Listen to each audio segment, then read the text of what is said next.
Nederland kan echt met jaloezie kijken naar de begroting van Aruba. Dus Aruba is goed bezig.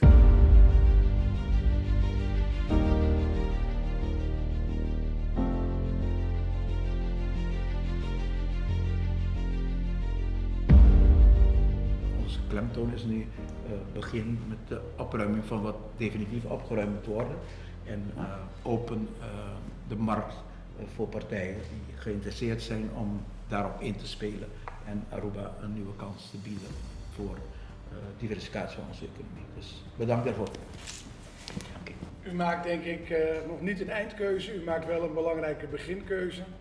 En die beginkeuze is kijken naar de toekomst en kijken hoe Aruba, het raffinaderijgebied en San Nicolaas daarmee beter kan worden, sterker kan worden. Ik denk dat dat een hele belangrijke is. U heeft gelijk. De raffinaderij heeft in de geschiedenis van Europa een hele belangrijke rol gespeeld. Heeft mede geholpen om Europa vrij te laten zijn. Dus vanuit dat perspectief is het al belangrijk.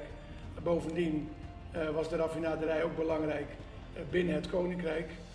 En waar wij aan moeten werken de komende jaren is hoe wij met de 4 landen, en dus ook Aruba en Nederland, het Koninkrijk sterker kunnen maken op allerlei manieren. En hoe we ervoor kunnen zorgen dat onze economieën gaan bloeien. Of beter nog gaan bloeien, want laat ik dat ook even gezegd hebben waar de pers bij is. Nederland kan echt met jaloezie kijken naar de begroting van Aruba, waarbij de staatsschuld daalt. Er sprake is van een overschot ieder jaar waar de meeste landen in de wereld, laat staan in het Koninkrijk, van kunnen dromen. Dus Aruba is goed bezig en laten we gewoon samen daarin blijven optrekken. Dank u.